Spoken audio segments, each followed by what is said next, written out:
We'll go ahead and get started, and I'm going to ask the Public Service Commission to go first. Bobby's here. Okay, Bob. Thank you.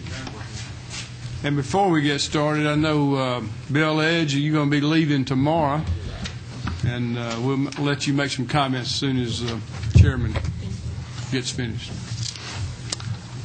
Good morning, Mr. Chairman, members of the committee. With me today are Deborah Flanagan, our Executive Director, Mr. James Youngs, our Finance Executive, Bill Edge, you mentioned, and myself.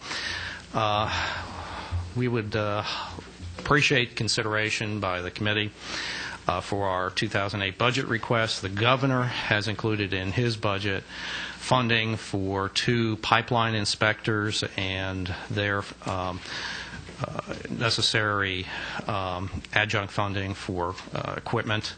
Additionally, the governor has included in his budget $25,000 allocated for GUFPA collections, and essentially this is used for collecting the fines and penalties that have been imposed for under the GUFPA law, which is the Georgia Underground Facilities Protection Act. So anytime you have a contractor or business entity that cuts a telephone cable, a water line, a gas line, then they are charged with violation if the facility was properly marked and they still went ahead and cut it.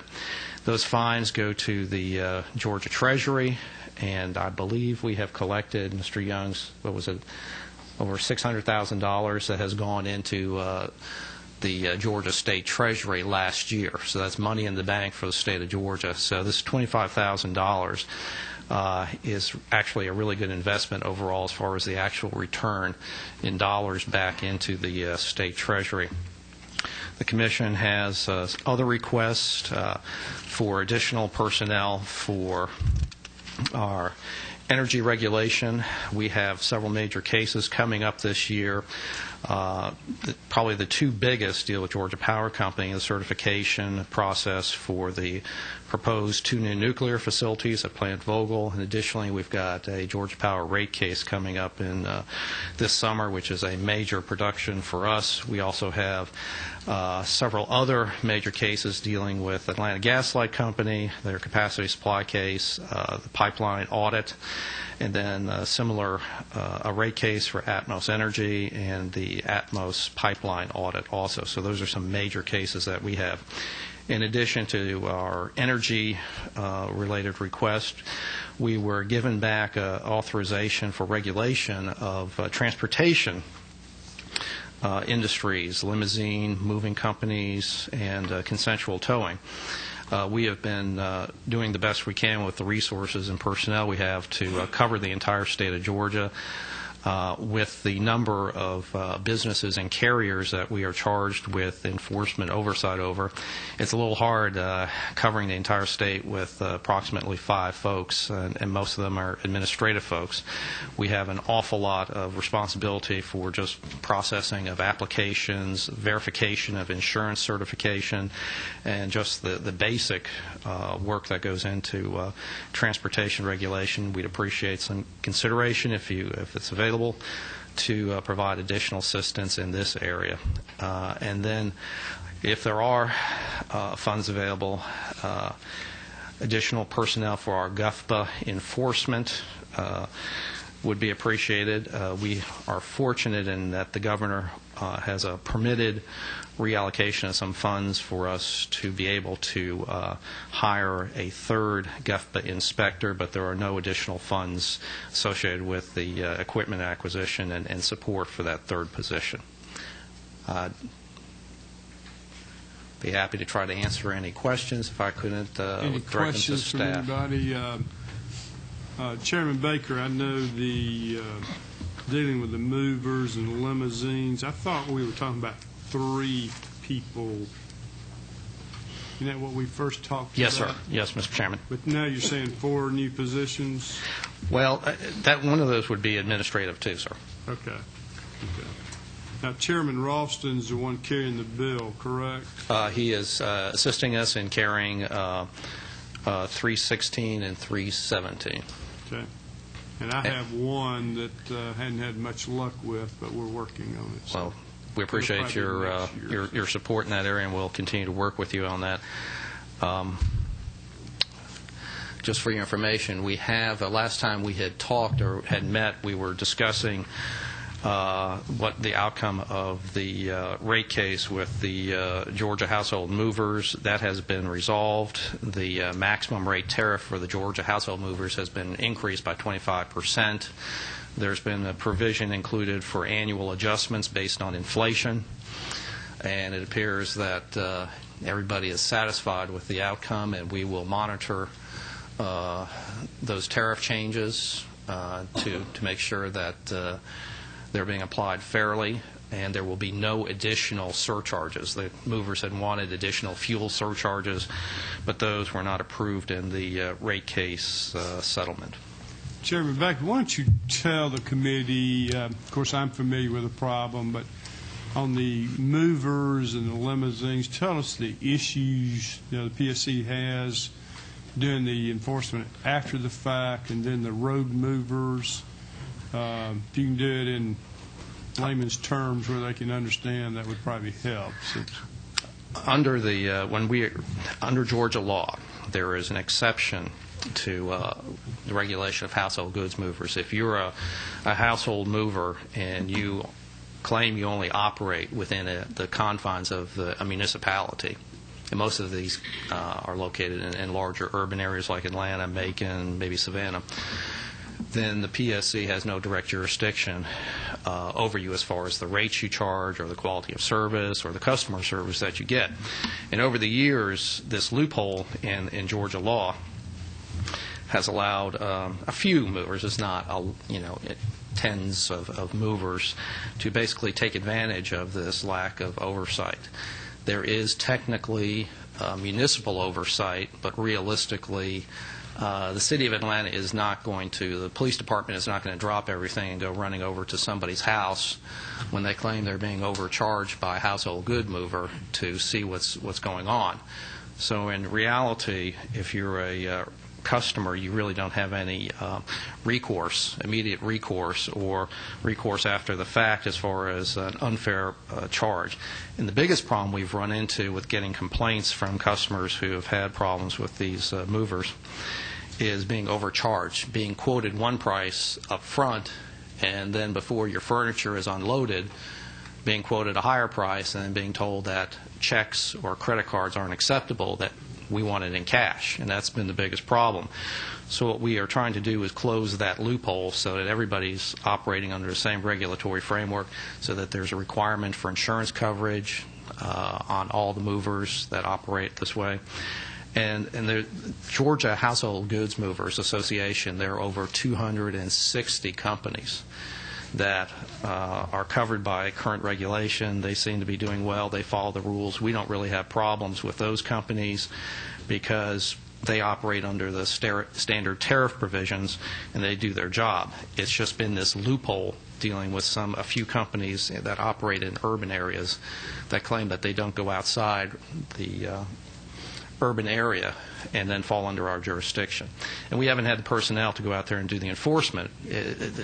We just don't have the folks available to go out and monitor a company to see if they are actually taking their truck over the city boundary into another county. So we don't have any real enforcement arm out there. We have been working with the Department of Public Safety on trying to have them help us indirectly with this enforcement. As far as limousines go, we are going to be losing any kind of economic or tariff regulation over them. Our preference would be if this is strictly going to be an administrative function that we're going to be left with, I think the best qualified agency to handle this would probably be the Department of Revenue. So we're not going to shed any tears if y'all would like to consolidate take all that work and give it to the Department of Revenue so we could concentrate on what we do, take the limited resources we have and try to do the best job we can with the towers and with the moving companies in the state of Georgia. So that in a nutshell is what we're Okay, I trying think to do. Representative Hanner has a question. Yes, sir. Chairman Baker, you may not be familiar with this. Chairman Rogers, you may can tell me, but 38.0.3, it says reflect a adjustment employer share of the state health benefit plan of about 6%. Is that what's happening in every department? About that same percent? It is? Okay. Any other questions? Okay. Chair. Thank you, Mr. Baker. On the energy regulation, how many employees do you have, staff do you have in that area right now? I'd have to say split between our that includes our telecommunications, our gas section, electric, and the consultants that work with them. I'd have to say somewhere in the 35 folks. Ms. Flanagan, yeah, general, close to the ballpark area. Don't have to be a few more. 37, 38. We try to use a lot of the work that we do is not repetitive work or regular. You don't have a Georgia Power rate case every year. It really doesn't make any sense. Or you don't have a certification for a nuclear facility every year, so it doesn't really make sense to hire somebody for that one use or that one case that comes up maybe once every 6 years, once every 10 years. So what we do is we use a lot of our funds to hire outside consultants with that specialized knowledge in these particular areas to assist our staff. We find that it's more cost effective. It reduces overhead expenses in the long term because you don't have unnecessary staff positions filled with folks that have a unique ability or specialization that isn't going to be utilized on a day-in, day-out basis. What we try to do is find folks that are going to have accounting backgrounds, finance backgrounds, engineering backgrounds that are going to be able to cross over and to handle regular utility issues on a day-to-day basis. We don't need nuclear specialists on our staff, around all the time, just in a blue moon when we have something like this come up.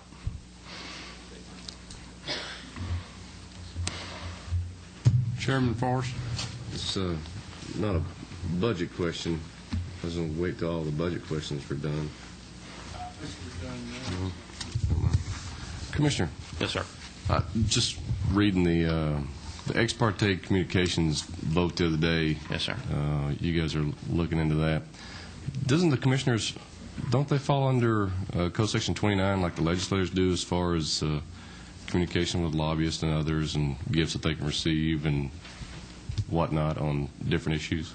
I know we fall under the same oversight as far as gifts and limitations on contributions, things like that. I am not sure if it also deals with communications. I'd have to check into that. I don't know right off. Mm-hmm. So if you were at a hearing, what code section is that in 29? I can look at it. I think it's 29. I'll talk to you later about it. But if you were sitting here at a hearing and somebody leans over and asks you a question or gives you some information, would that put you in violation of ex parte communications if you guys go forward with this? Well, what we did on the vote for ex parte communications is basically just open it up for rulemaking. So we don't have a rule on the table. Right. That's the whole purpose, is to look at what are the issues. How strict do we want to be? How loose do we want to be? What is the model we want to use? So the hard part now is where you start looking at the different states and what they do and how they have it set up. So hopefully we will, after several months, we will hopefully put together something that is workable, that's reasonable, that's not going to be overly draconian or strict, so that if a constituent wants to come up to me and tell me, don't vote for a rate increase, they can do that without, violating the law. And that's what we'll do. I mean, the issue is not dealing with, members of the legislature, or not dealing with, ordinary citizens or constituents. That's part of our job, is to listen to what they have to say. Right. It's when you get into decision making and you're getting close to the day of reckoning, and that's when that period is kind of the time when the public hearings are done, the briefs have been filed, And what you want to do is try to control the communication there so that one commissioner doesn't have an advantage over another, so that everybody's getting the same information and analyzing the same information before they go into that hearing room to make a call. So we've got a lot of work ahead of us. I don't know what the final product's going to look like. It's going to have to be something that a majority can support, so I'm not anticipating anything too complex or too strict. Do you have any anticipation that that would affect your budget? How it would affect our budget? Yeah. I don't think it's going to affect our budget.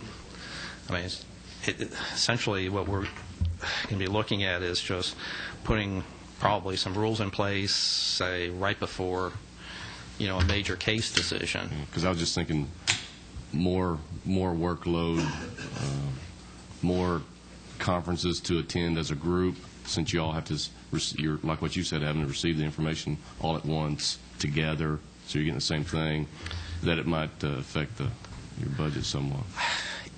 I can't think that would create any kind of... Depends on how far you go, I guess. True. And right now, I'll tell you, I don't think it's going to be as bad as everybody thinks it's going to be, because, like I said, you have to have a consensus in order to put anything into place, and we haven't even started that process. Thank you, Mr. But it would be open to the public, so if anybody, if you'd like to throw your 2 cents in, you're more than welcome.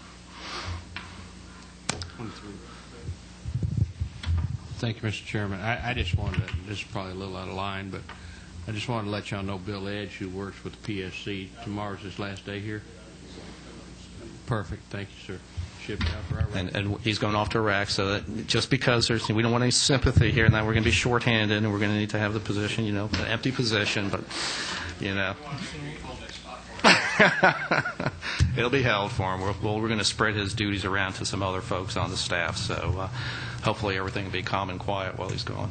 Chairman Baker, I do have one question. The Georgia Utility Facility Protection Act. Yes, sir. At line 38.2.2, it says enforcement cases to encourage compliance. You can't make them, you encourage them to come in compliance? What's the deal there? Well, the deal there is that I guess the encouragement would be a penalty if they don't follow the law. Okay. So by law, you do have control. Yes, okay. We do. I mean, and we try to avoid the need to issue a penalty. We spend an awful lot of time in education out there to anybody who wants it. We go out to trade associations, we go out to individual businesses, anybody that might be impacted by GUFPA, anybody who puts a shovel in the ground out there needs to know about the law, the call before you dig law. And I'm sure Mr. Smith is aware of that, and if he hasn't, we can get him a seminar at his shop. But I mean, we try to make sure everybody follows the law, and it's just for safety reasons. We don't want folks cutting. Essentially, gas lines are the biggest, safety issue. We've had cases where gas lines have been cut, then it migrates into a water line, the gas percolates up into a house, and then we've had a couple exploding houses in the state, and that's probably what precipitated the GUFPA laws a few years ago when we had a couple of exploding houses. Because it is dangerous. The electrical issues now with underground electrical utilities, that's becoming more of a problem, but not as big a safety risk as a gas line that's been cut. Okay, so we really should strike the language encourage and put in there enforcement. Yes, sir. Okay. That'd be more appropriate. Any other questions from anybody? Okay, thank you. Thank you very much for your time, Mr. Chairman. Thank you, man. I was going to ask the Bill to come up and speak to us, and I think the audience would be interested. And Bill's a persistent person. That's okay. Yes, thank you, Mr. Chairman. As you mentioned, tomorrow is my last day here at the Commission. I've been ordered to active duty. Effective Friday is my first day on active duty.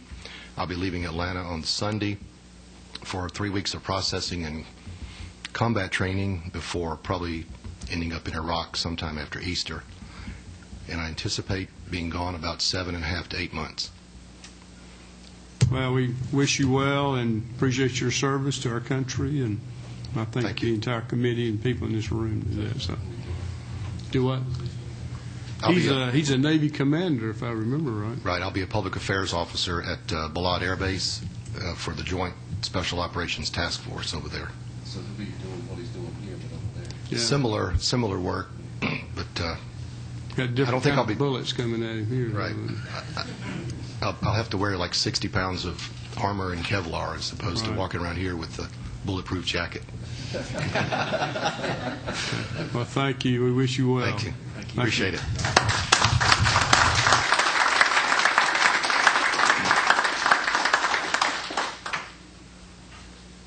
I think I saw the Economic Development Commissioner, Ken Stewart, here.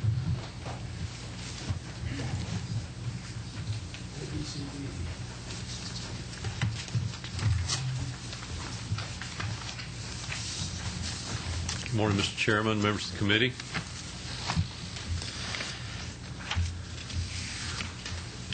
I believe we're here to address 08, if I have this meeting correct.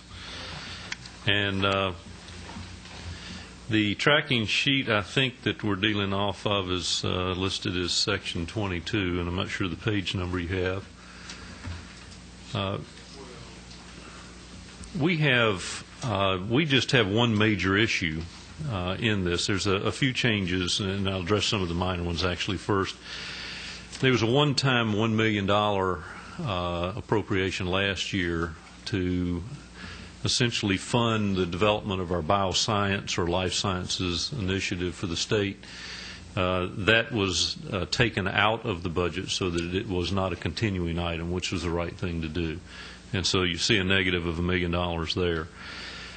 There's a line item 2243 that relates to HERDI Foundation. I think it's listed on your sheet as Materials Development Center for $630,000. I think HERDI will or has addressed that. In fact, I know they've talked with the committee before, and that's strictly a pass-through.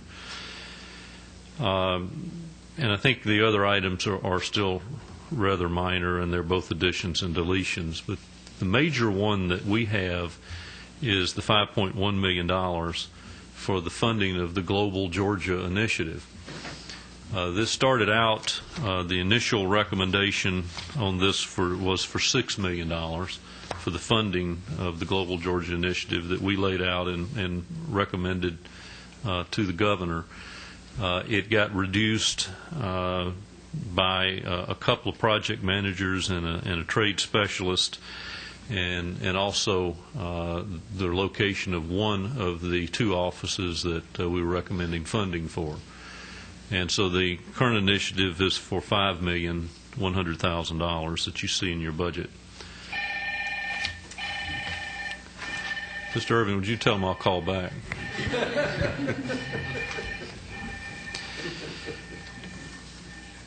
Essentially, this, again, is to expand the Global Georgia Initiative. We currently have 10 offices in various parts of the world, and this particular additional amount of money was to expand really in three areas.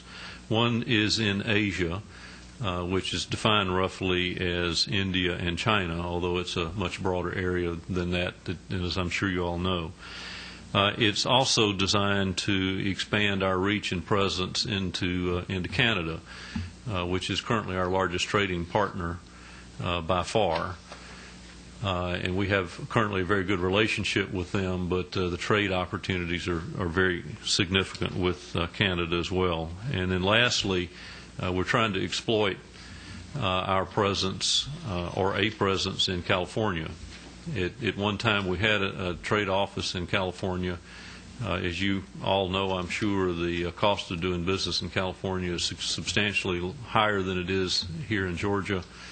Their labor laws are not as favorable as those we have in Georgia, and California companies now are found to be readily moving out into Arizona and Idaho and Nevada, among other places. So this, essentially, the Global Georgia Initiative is funding a strategy, and the strategy is the Global Georgia strategy by the governor, and it includes marketing and public relations, magazine ads, events, trade events, calling on specific customers for strategic markets that we have in the state, as well as the cost associated with locating offices in different places. The one that's in this budget is for the location of an office in China, and it's in Beijing, in the Central Business District, where we have some office space that's been located there or identified. So essentially, that is the initiative. I can go into some details about why and how international trade is significant to us as a state, and how it has grown relative to our domestic trade and investments. I'd be glad to address those if you'd like. We got some questions here. I think Chairman Smith. Thank you, Mr. Chairman. Under 22.2, you just mentioned about the overseas investment and expansion of that. About, I guess, maybe 3 or 4 years ago, long before you became on board, this committee discussed with your department and also with Commissioner Irvin's department to further utilize these offices in the promotion of Georgia agricultural products. And, of course, the Commissioner's office was already doing that because that is the Department of Agriculture, but we felt like at that time that that would be a good utilization of the economic development offices, which at that time with industry and trade. And I wondered if you could update us on how that, I understand you did start a program or expanded a program to promote agricultural products, and I wondered if you could update us on that. Be happy to. And Commissioner Irvin and I have talked on a number of occasions, and in fact, I just got back from a trip looking at the office space and trying to arrange the hiring of people for the office in China last week. And specifically, we included space. In fact, the Commissioner and I just talked about it again this morning. We specifically included space for the Department of Agriculture, as well as space for companies or other agencies, including the University of Georgia, in the office space that we have reserved. The idea here, which I think will make you more comfortable, is to follow what's loosely termed as the Maryland model.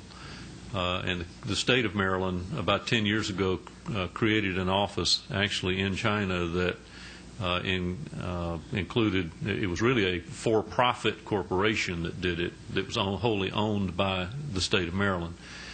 And they hired personnel to go into that for-profit corporation and provided them with incentives to grow the business, all focused on Maryland. They brought in companies and provided administrative support for companies that were from the state of Maryland to locate in that office space, as well as state agencies. It turned out to be very, very successful. In fact, so successful that Maryland lost control of it. And it ended up being kind of like a hostile takeover. These guys running this for-profit company basically took it away from Maryland, and now they're trying to sell us their services.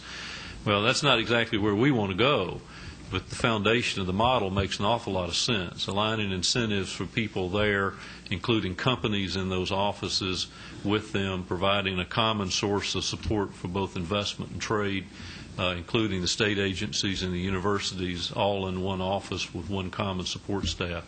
That's where we want to go with this, but we don't intend to lose control of it. And I'm sure Maryland didn't either, but we've learned something from them, and the model makes a lot of sense, and I think it's a pretty dynamic one that puts incentives in the right place to make this grow fast for the state of Georgia. Thank you. Chairman Smith on this. Thank you, Mr. Stewart.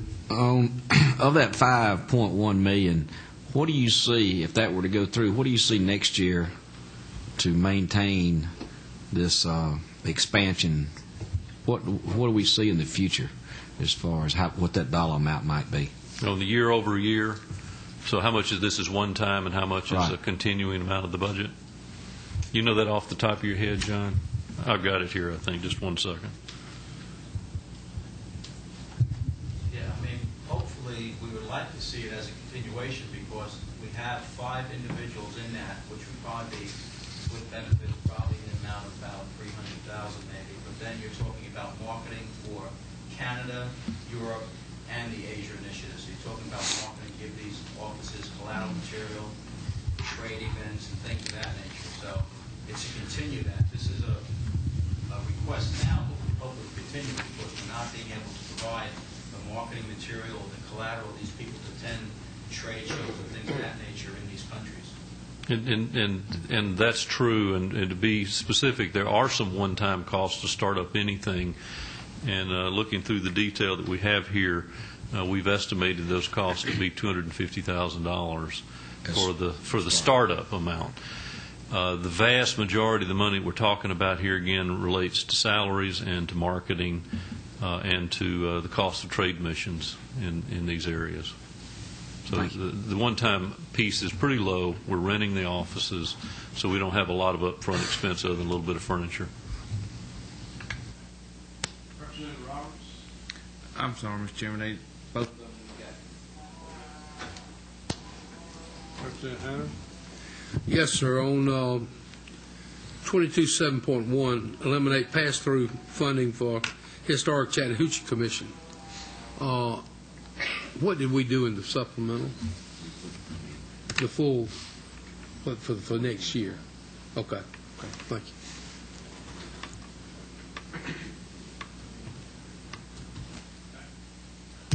Anybody else? Commissioner, I do have a question if I remember. Didn't you just get back from India a couple weeks ago? Yes, sir, I did. You just got back from China as well? Yes, sir. You got a busy time then. You haven't been to Parrott, Georgia? I have been there, but not last week.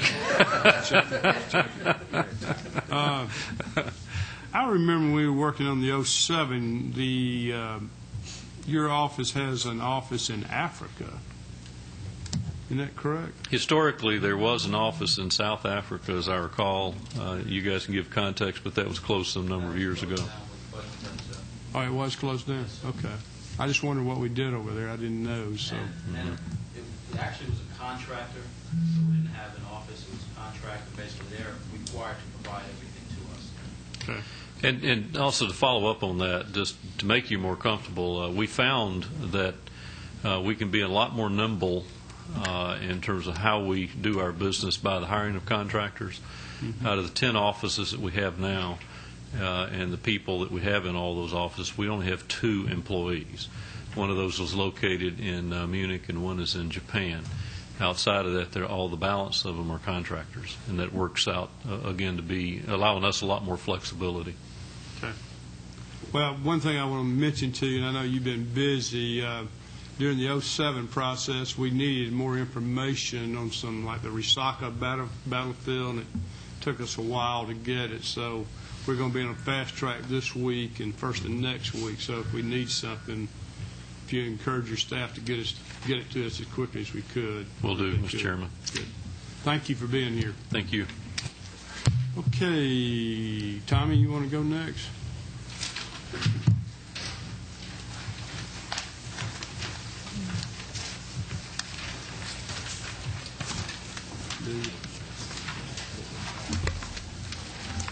Thank you very much, Mr. Chairman and members of the committee. As I reported to you, I think on our last visit before this committee, we want to compliment the governor for making some recommendations of some critical needs for our department, 8 positions, and they will be in different divisions of our department, and we are thankful for that. The only thing we would ask that you add in and above the governor's recommendation is to give us $1 million to do renovation and expansion of the Atlanta State Farmers Market. As we've stated to you in the past, it pays, it does not cost. We will amortize those expenditures over 10 years. If it's a 20-year bond issue, the state will profit for 10 years, and it's desperately needed for our tenants. And we hope that you can fund that for us out of bond money. Now, you've been your staff have been telling me $2 million, not $1 million, correct? You mentioned $1 million. Well, they'd like to have 2. We could use 2. So if they've been mentioned 2, we can sure use that. Okay. Just want to make sure. That's what we've been working on for a couple of years. I appreciate it. Thank you. Okay. and we play some catch up if we get to. Okay. As you know, all the money we collect in the Atlanta State Farmers Market is over $5 million a year goes into the state treasury. Okay. Any other questions from anybody? Number 17, Chairman Smith. You know, we make investments like in World Congress Center and things like that, and it down the line pays for itself. It's my understanding that investments in the past we've made out there pretty much have paid for themselves. Is that correct? All the capital outlay that we've done over the last several years has been a payback. It goes, as I say, part of that money goes into the state treasury. I'd like to mention one thing that you asked a question about offices in China. I want to think that we need to be in a presence there. It's my understanding, the reason I'm not asking you for this today, that our most able lieutenant governor has indicated he's anxious to put a small amount in our budget for a contract to occupy space that would be available for us in China. And I don't want to get ahead of him. I'm delighted to know he's interested in our marketing program. You still have a question? What number are you? 24, okay. Chairman Parson. Mr. Mayor, I'm just not familiar with the Atlanta Farmers Market and what we're going to do with this $1 million. Is it a building or a structure to house people be able to do business, or what is it exactly? The market down there is some 52 years of age. It's a kind of one of the finest markets of its type anywhere in the U.S., but it's showing its age. And when it was originally built, the wiring, the cooler space was for hand trucks. We now use lift trucks. It had ceilings about 8 feet high. Now you need them 16 or 18 feet high. Got to take out all that and completely redo it to meet modern standards. And it takes a good bit of money to do that. And we got a long waiting list of our tenants that want us to improve the space. And as I mentioned, we will go up on their rent to pay the cost. And that's how we get the rent for the That's spaces correct. that they have there for the farmers market. I'd like to urge you, if you'd like to take this committee down sometime, we'd like to take you down and show you that market. It's kind of an icon when it comes to marketing. A lot of other states wish they had something similar to what we have. It's a great facility. It handles food products that are distributed all over the eastern seaboard. We have to go down there during watermelon season, I guess. Well, we used to have Watermelon Day, but that got taken out of our budget years ago. We don't have it any longer. Sorry to bring that up. Representative Hanner. Commissioner, I think the committee ought to go down there, and that's one of the best restaurants you'll find in Atlanta down there. But on line 1431, funds for 3 vacant food safety inspector positions for food safety. Is that what you need right now? Well, I know you can use more. We can use more, but as I mentioned in my opening remarks, we want to pay the governor credit for recommending this number, and we're willing to live with that. And if the demand continues to excel on what you want to make sure your food stays safe, and some legislation out here might be coming down the pike, we may have to ask you for more next year, but that we can do with this for the current year.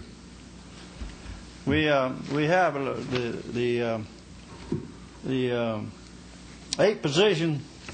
2 of those are going in, 3 in food safety, 2 are going in to our plant protection, dealing with things like sudden oak death, fowl sanitation, bee inspection. You're hearing a lot about the killer bees now.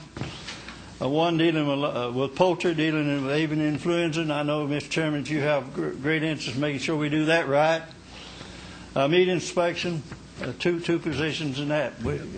If you're going to sell meat in Georgia, it's got to be inspected by our department.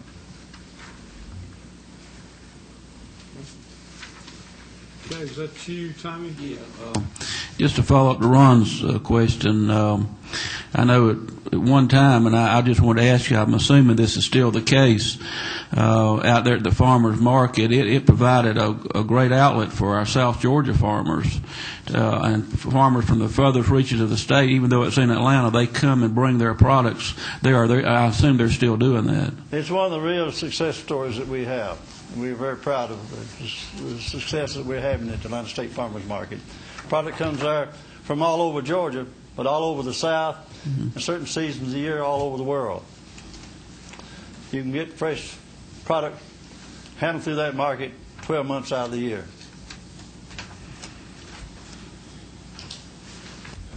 Anybody else? Okay. Thank you, Commissioner. Thank you, Mr. Chairman. Now, we'll meet again Friday morning, too, from 10 to 12, so that's our plan. All right, thank you. Thank you.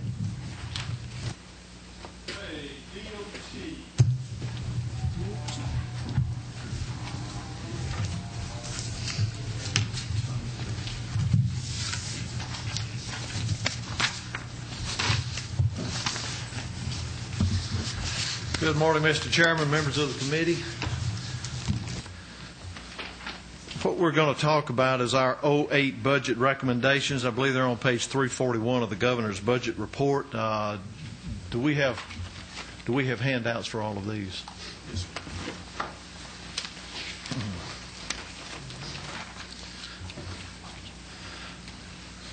Okay. Our budget, we sat down with the governor and his staff and went through this, and our budget was built around the expected revenues for the 08, what is coming in 07, so we can spend it in 08.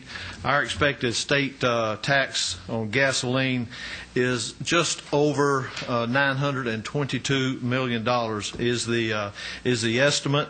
And what we've got is a breakdown of that, and I'll go through these as far as what the changes are from 07 so we can identify what the recommendations from the governor were. First thing was almost $15 million was in our debt service, and that's an increase of almost 15. And what that covers is the debt service for the $333.8 million in GO bonds that was sold in February of 06 for the Fast Forward program, and also the payments, annual payments increases for the guaranteed revenue bonds that we work with SRTA. We have $28 million increase in the general operations of the department. That is to cover the pay raise, annualized pay raise for 07, the 3% recommended by the governor for 08, health insurances for 07 and 08, workmen's compensation, and also some rate increases from Georgia Building Authority for our facilities. That totals up to the $28 million. We also have an increase that you'll see in the handout there, and if you're looking at this handout, it's on page 2. That's what we've got there. We've got an increase of just over $95 million coming out of our state motor fuel tax that's going toward the match for our federal funds. We expect our federal funds to be increased by $1.3 billion is the number for our federal side this year. That increase, we're going to have more match. We do have to provide the 20% match for all federal funds, and that is the $95.3 million that you see listed there. When we start looking at all of this and adding it up, we see that there's a total increase here of total funds of $121 million is the difference from what we had in our 07 adjusted budget and to what we're estimating for the 08. In order to fulfill those dollar figures, we have had to reduce 3 categories that are listed there. Our LARP funding has been reduced from $67.9 million down to $60 million. The state aid fund, which is our off-system accounts, that has been reduced from $34 million by $7 million down to $27, and also our most needed account, which we can use in our state funds for either off-system or on-system, and we choose to use that in our off-system work for our counties and cities. We've had to reduce that by $2.2 million from 23. These reductions are nothing more than just just to balance out the monies. When we're only expected to get, our estimate is 922, almost 923 million.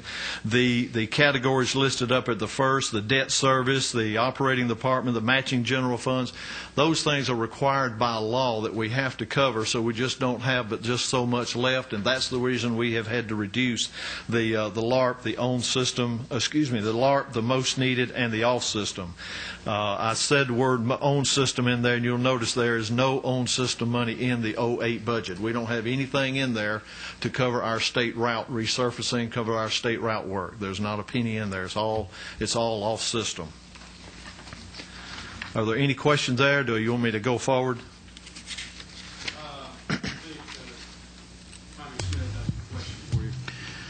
As you know, that hits the rural part of the state pretty hard.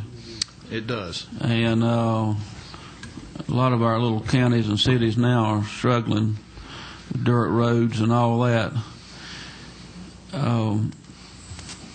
If there should be any revenue increases this year, are y'all going to, is there a plan to address that and to do something about it? Because it seems like over the years it's gone up and down, but if there were to be a revenue increase, would those areas be addressed?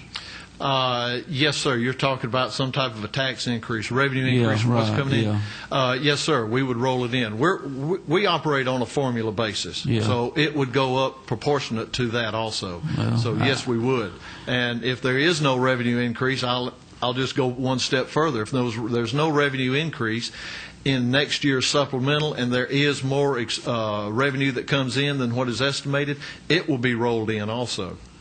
I just wanted to stress the importance of those areas there, because having represented a rural part of the state, I know those funds are very vital to us, and anytime we get a reduction there down the line, it is the reduction in economic development. Of course, I know you're doing the best you can with the funds you got, but those are three vital areas to economic development in rural Georgia. Well, you're 100% correct. The locals, to be honest, the locals don't have the funds to cover their big system. They've got 95,000 miles.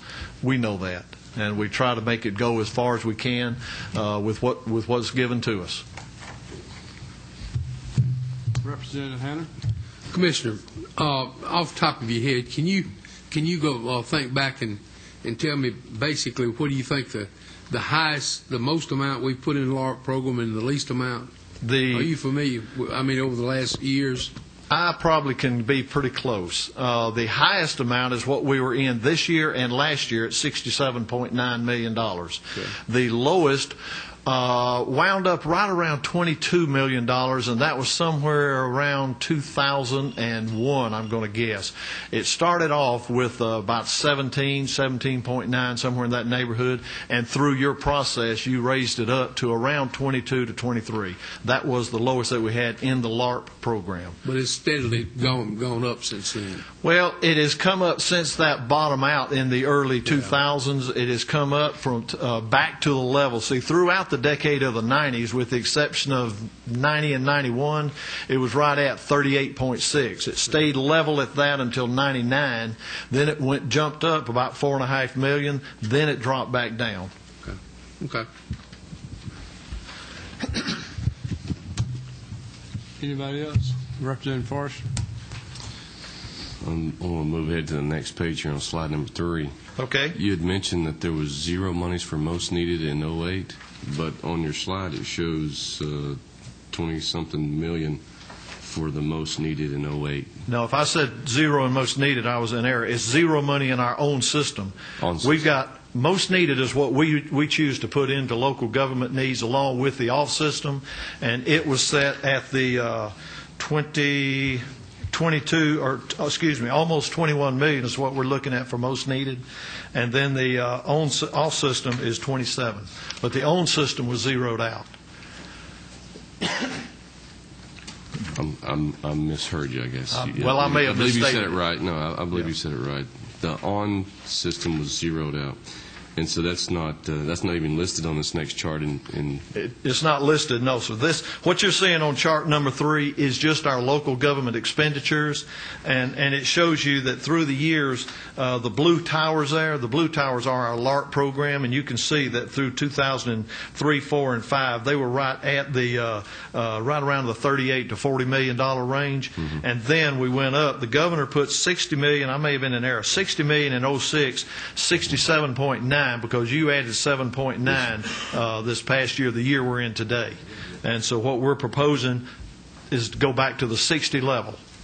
And for a similar chart for our on-system, well, what would that be for the last few years? I really hate to show it to you.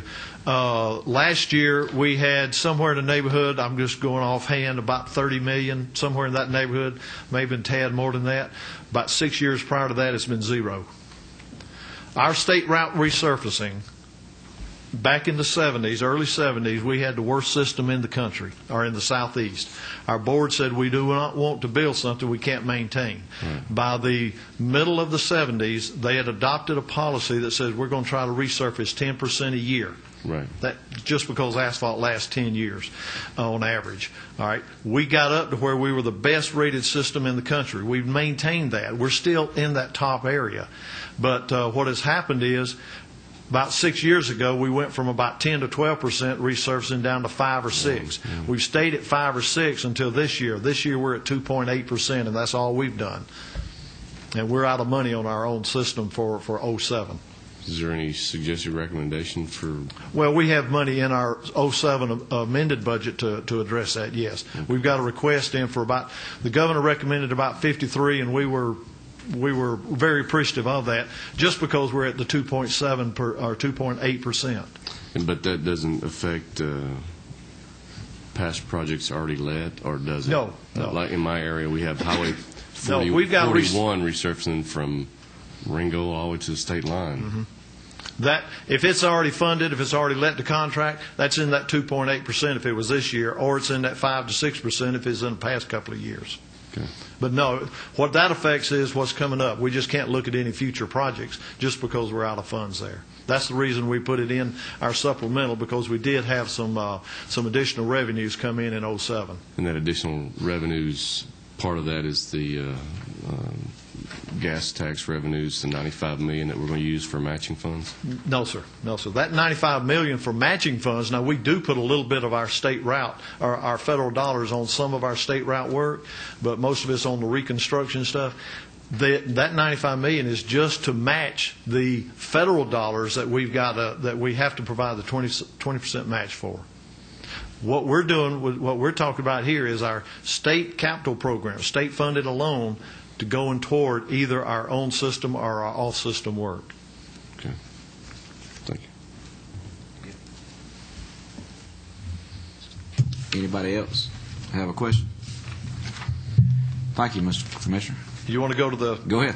Okay. We got a state funds also. If you go to, in this book, and I'm referring to it also as chart number 5, we have for our state funds, we're asking for $472,000, and that is to reinstate some positions that were eliminated in last year's budget. The governor has seen fit to put the money back in to reinstate that. What we had to do last year, because some funds were taken out, we shifted some monies and some positions from one intermodal program to another. We shifted some from the we redirected to the aviation program what we had to spend in other intermodal programs. So what we're doing is putting that money back in to fund those 6 positions in that area. We've got the same thing, and that is another $173,000 in our freight rail program to do the same. It had positions that the money was diverted to another area, and we've got to move it back because the positions, the people are really, they're doing work across here, so we've got to have the money back into this program. To keep it going this year, we had to rob some of our federal programs to do that, and we can't keep doing that. The next down the line is our ports and waterways property taxes. We have got $647,000. I've got to be honest with you, with what the governor announced earlier this week, I don't know if we're going to need that $500. I don't know where that's going to last, because $500 of that is for the condemnation defense legal fees. That's still in limbo, so we really don't know what's going on with that. But we still have property there we've got to pay taxes on. While we're right there, could you elaborate a little bit on what you know about the... You probably know more than I do, but anyway, what the governor has done, along with the governor in South Carolina, has signed a compact to create a joint port authority similar to what is in New York and New Jersey. That's got to go through a lot more studies, and they got to look at a lot of things, but it gets the wheels rolling. So that property that the state of Georgia owns in South Carolina, we're using it to, we're depositing our dredge material out of the bottom of the river. That's where we deposit it, so it'll settle down. A portion of that has been in condemnation. It has been through Jasper County, South Carolina, and now the South Carolina Ports Authority has more or less got a parallel suit going. And so what the governors has done is said, okay, we want to build a joint port on that property. Instead of Jasper County building it, the South Carolina Ports Authority does see the need. We see the need, so the two governors have joined together and created a compact so we can build a joint port. That does take some of our area that we use to deposit our dredge material, and we'll have to figure out what to do with that. But like I say, it's got several steps it's got to go through to see if we can still do this, even involving some cooperation with the Corps of Engineers. So, in one sense, the legal ramifications, all that's on hold, but at the same time, we don't have a place to deposit our silts, so we're just kind of, everything's in limbo right now. That is just about it. We do have, to deposit our silt and give you the whole story, we own a little better than 10,000 acres in South Carolina.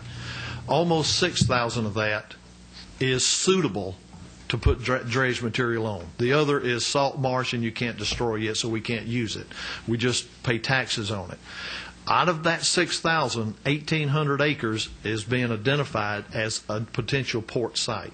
So that means that we've got to figure out, do we have enough room in that remaining 6,000 minus the 1,800 to do all of our dredging, to pump all of that dredge material, or do we have to find another location? Right now, there's not a lot of locations left in that area suitable for dredging. It may be that it's got to be shipped out to sea. So we're working through that right now. But we do have a requirement in our agreements with the Corps of Engineers. We've got to keep an area for that dredge. We've got to provide that. So we're going to have to be looking to see what we can do. We may have enough room in the others. I'm not sure. Okay, that's good. Appreciate that explanation. I didn't mean to stop you. Oh, no, that's all right. But anyway, we still own property over in South Carolina, and that's what $147,000 of that is going to. We'll need that. And then you see a $3 million in the also the general funds, and that is working toward the Aviation Task Force recommendation to do an aviation authority. So that's what that $3 million is for. The next sheet goes into the GO bonds, and that is we'll need $70 million as a recommendation from the governor, and that is to sell more bonds going toward our Fast Forward program to fight congestion mitigation and economic development. And then we do have another $6.5, almost $6.6 million that ties back into the ports and waterways, and that is to make improvements to those dredge sites. What you've got is different, it's like a subdivision with a lot beside each other. Each one is divided out, and we have to build dikes around it. And that's what this requirement is right here. We've got to have the money to pay for that, bringing those dikes up. And with that, Mr. Chairman, that does complete the budget for the DOT, and I'll be glad to answer any further questions. All right. Thank you, Commissioner. Anybody have any questions? Commissioner? Appreciate it. Thank you. Yes, sir.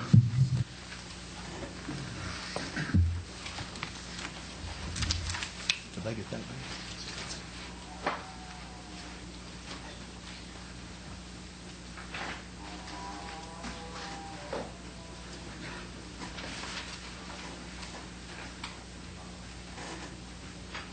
Okay, I don't see anybody jumping up and down. Who wants to go next? Forestry? Y'all want to go? You want to go? Okay, come on, Robert. You go ahead. Be happy to go. Good morning, Mr. Chair and committee members, or maybe acting chair or interim chair.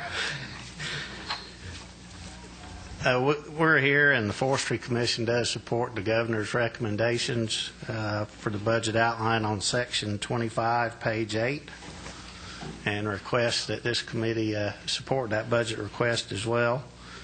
We previously provided information documenting and justifying the needs for these funds, and I'll review them quickly. In a nutshell, it's $168,000 to replace funds lost with the transfer of the Hurdy Foundation, $880,000 in facilities repairs and maintenance needs, $979,000 in firefighting equipment maintenance and repair needs, and $2.5 million in bond funds to replace firefighting equipment. Any questions by the committee members?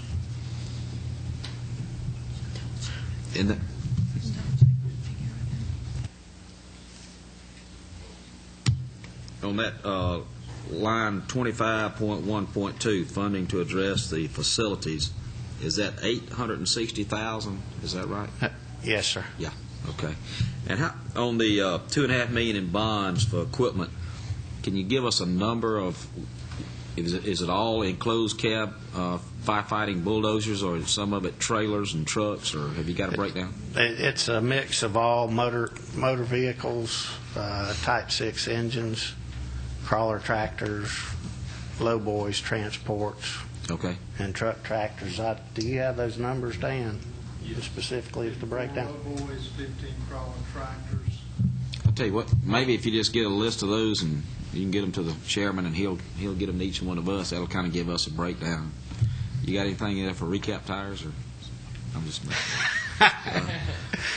yes, sir. We'll get those to you. We got a question here on Mr. Roberts. I think he pretty much just was answering, what new equipment is going to be bought and purchased with that. I know that y'all are on that 20-year schedule that you're never going to be able to make if we continue to go like we're going now. You're always going to be behind. So. At the current replacement schedule, with that 20-year replacement, we're projecting to be about well over $7 million behind in 08. I think it was a little bit put in the supplemental too, wasn't it? Yes, sir. That will assist in that arena. Representative Forrester. Yes, sir. On 2511, the 168,155 for the Hurdy Advanced Materials Development. Is that similar to what we did in economic development in 22.4.3? I'm not exactly sure what was done in economic development, but those were funds that were coming into the Forestry Commission, and with the transfer of the Hurdy Foundation to economic development, we lost those funds, so these dollars would replace those. I'm not familiar with economic development. Debt service repayment. It goes through 2011. Okay, so we are taking it out here. Taking it out of other funds, but adding it back in. But we're taking it out of forestry, is what I said. Right, taking out of other funds. I think that on economic development was a pass-through, I think. Yeah. It was 168 and then zeroed out. Yeah.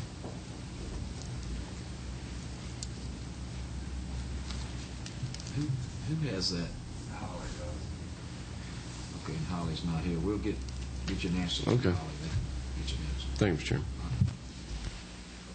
Okay. Anybody else have a question? Thank you, Robert. Appreciate it. Thanks, sir.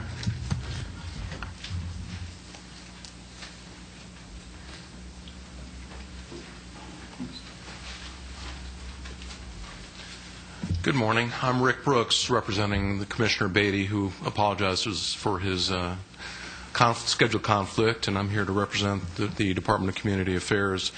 Our needs are relatively modest, and I wanted to just go through briefly our request and the Governor's recommendation.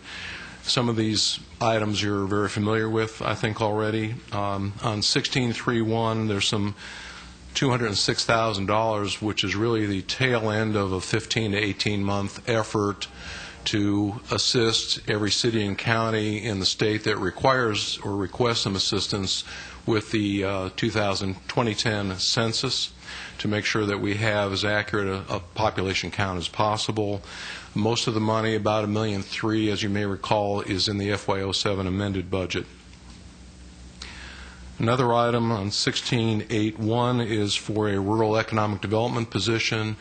This is simply a carry forward from funding that's being requested in the FY07 amended. This is for two positions that are in the Tifton location, for which is the agriculture liaison with the governor's office, and you may know Donnie Smith, who is the ag liaison. So again, this continues funding that was requested in the 07 amended budget. The next item is 1682. It says restore funding for the local development fund, $5 million.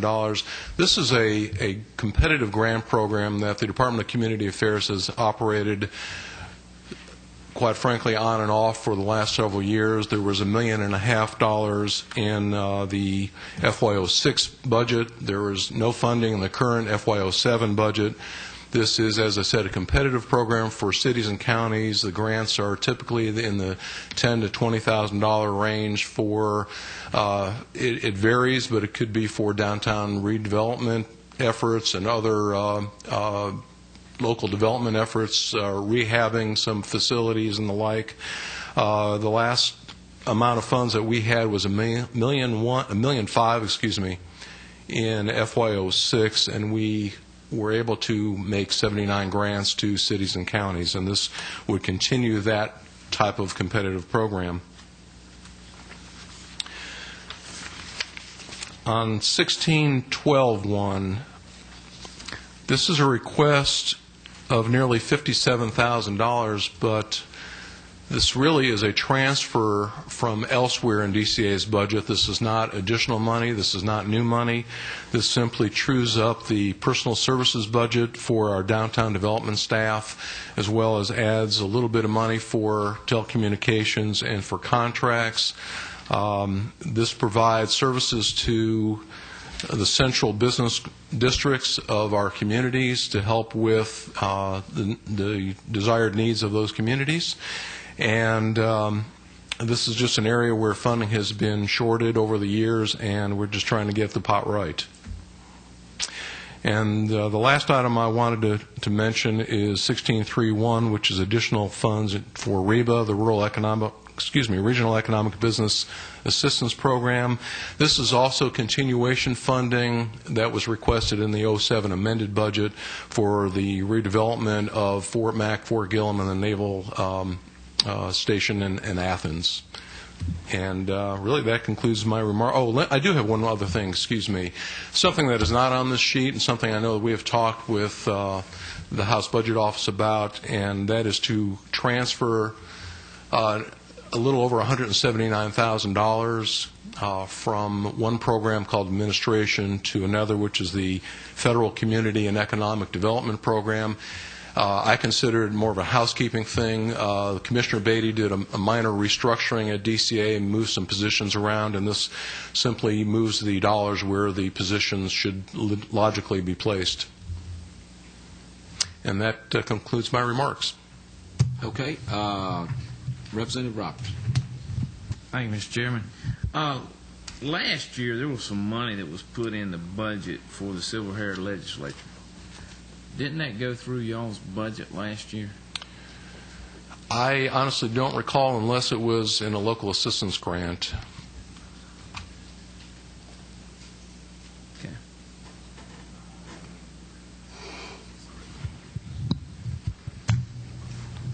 Ms. Holly handle this? All right. Allie will check on it. Also this morning, didn't I saw a blip on the headline, a new program that's being started. Georgia Op or something for rural It's Georgia? co-op. It's Communities of Opportunity program, and Right. we're going to initiate that in Region 7, which is centered around, or maybe it's not centered, maybe the wrong way to put it, but it's in the Augusta region area. It's for 11 rural communities in that region of the state, and it's really going to be a multi-state agency effort to work with local governments to address needs that they identify and try to enhance the economic development status in rural Georgia in general, starting off in Region 7. Very good. Okay. Representative Smith, Chairman Smith. This local development fund 1682, did I understand you to say that that would be on a competitive basis with the cities and counties, or how will that work? Yes, sir. We typically in the past, we have not received an appropriation of quite that amount of money, but when we have had funding, we usually have 2 rounds, usually April and October, and we will solicit applications and for funding. And there is a scoring process, and we do have a selection team that makes the funding recommendations to Commissioner Beatty and provide those grants that I mentioned that were typically in the $10,000 or $20,000 range. And this would be a separate fund from the special projects that we put in the legislature. That is correct. Okay. That's correct. Anybody else? Okay. Thank you. Tell the Sure commission thing. we said hi. I will. All right. Brent, would you like to come up and tell us a little bit about soil and water? Make it brief, Mr. Chair. All right. That's good. We like it brief. Figured that. Thank you, Mr. Chairman. We're under Section 42, Soil and Water Conservation Commission. Commission is in full support of the governor's recommendation. The first 3 or 4 items are standard adjustments that are being made in most state agencies. First one I'd like to address is item 42.05, which is a request to move $80,000 in funds from our water resources and land use planning to other programs across the commission so that we replace 5 high-mileage vehicles.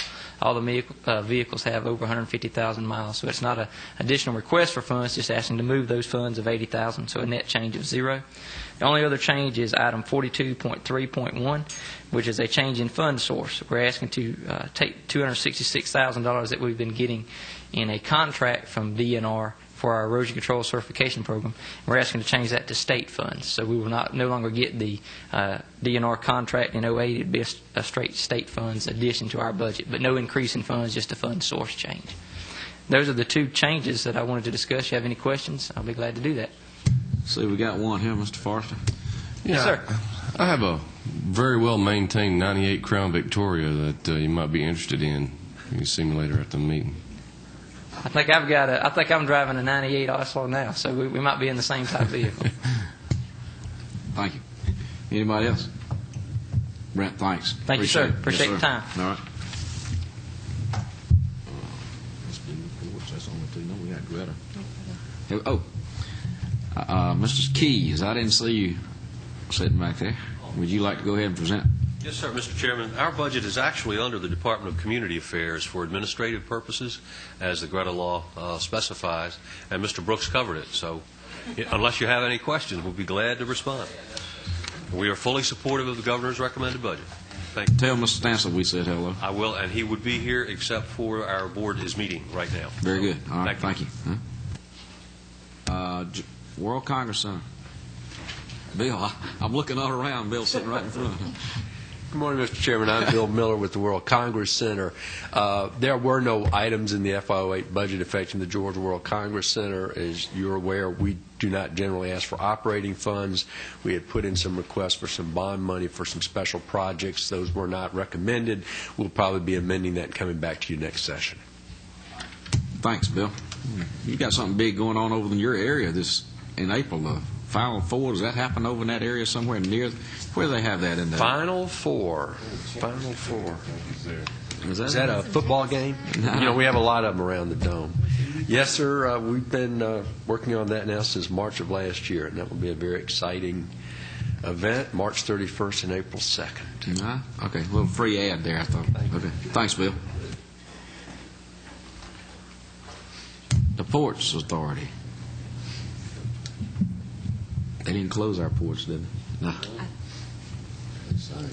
They're safe. They may not be asking for anything. So, look, we appreciate everybody coming. If any questions by committee members?